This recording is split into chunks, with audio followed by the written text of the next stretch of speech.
Good afternoon, Oak Grove. Happy Thursday. Welcome to this week's installment of Pastor's Midweek Check-In series here on our church's YouTube channel, where I just populate into your devices in the middle of the week just to say hello and make sure that we keep the church on our consciousness for the other 6.5 days of the week that we're not inside of worship, because that is so important for us to do. Thank you for taking just a few minutes to join me today and hang out with me for a moment. So what am I going to talk with you about today? Well, I was going to film this video this morning before leaving for my monthly spiritual direction appointment, but then I said, no, let's hold off on doing that. I've talked to you here on this channel before about spiritual direction several times before. I see a spiritual director who lives south of here, down near the Hampton Shaler area.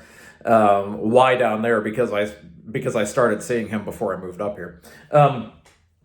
And I've talked to you a little bit before on here about what his services are like. A spiritual director is sort of like a pastor, but not really. And he's sort of like a therapist, but not really.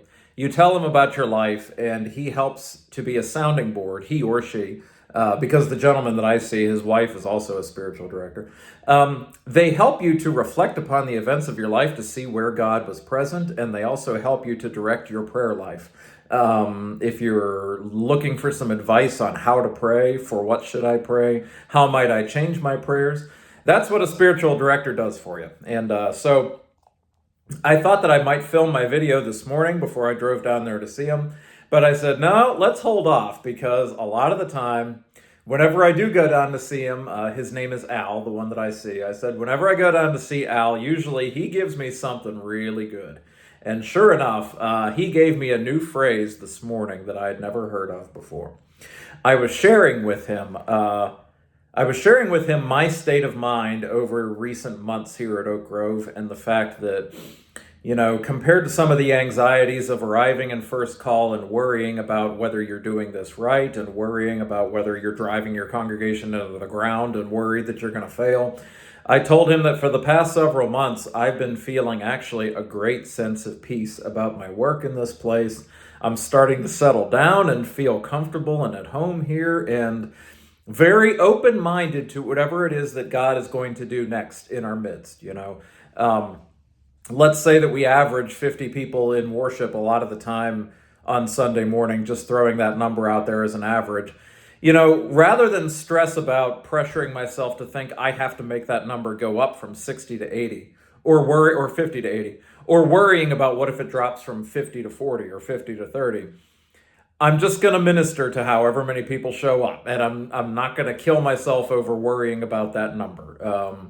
Certainly, we want the number to go up if we can, but I'm also not going to lose a whole ton of sleep about it or beat myself up over it, because whatever God has in mind in store for us is what God has in store. So Al introduced me to a new phrase that I'd never heard of, that apparently this comes from St. Ignatius and his spiritual exercises.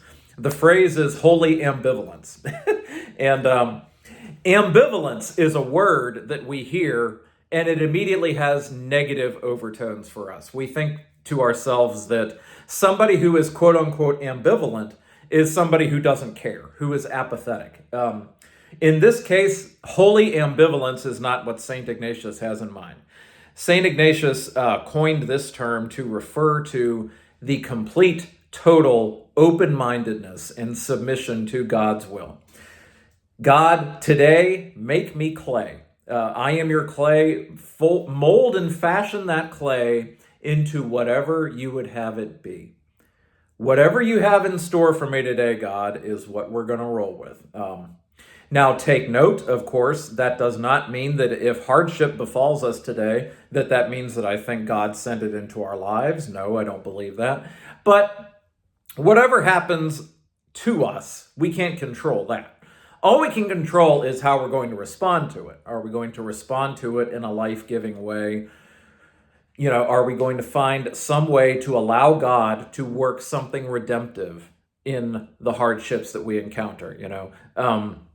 So holy ambivalence, Al told me this morning, means that complete, total open-mindedness to, all right, God, do whatever you're going to do with me today. I am open-minded to it. I accept it. I embrace whatever it is that God has in store.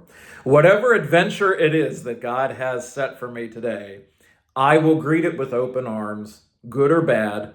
And a lot of the times it's neither good nor bad, but it's our perception of whether we think it's good or bad. Of course, there are events in life that are clearly very bad when tragedy hits us, but whatever happens, I'm going to receive it as being what God had planned for me today. Not necessarily in the sense maybe that God sent the bad things, that God sent the tragedy, but that God has a greater plan that enfolds all of us at all times in our lives.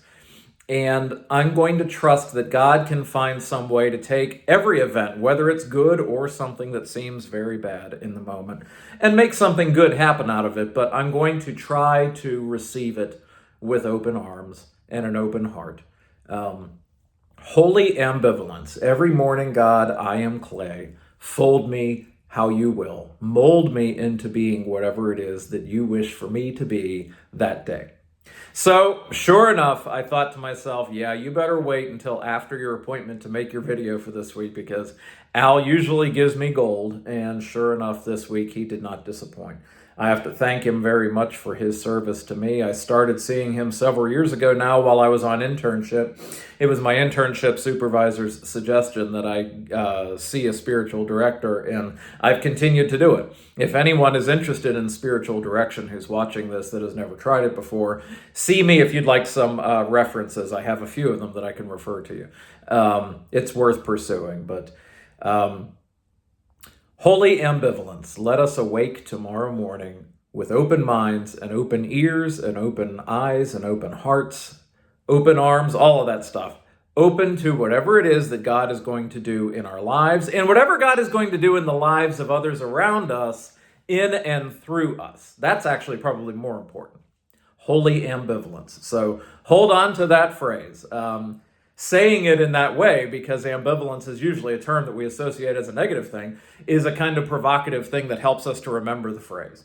So let us live our lives with holy ambivalence. That's what I have for you today, Oak Grove. Weather permitting, I'm keeping a nervous eye on the forecast. I hope to see lots and lots of you at the Welka Soup and Bake Sale after worship on Sunday. Looking forward very much to eating about a gallon of soup on that day. I will see you all on Sunday. Take care, Oak Grove. Have a good week, and God bless you all.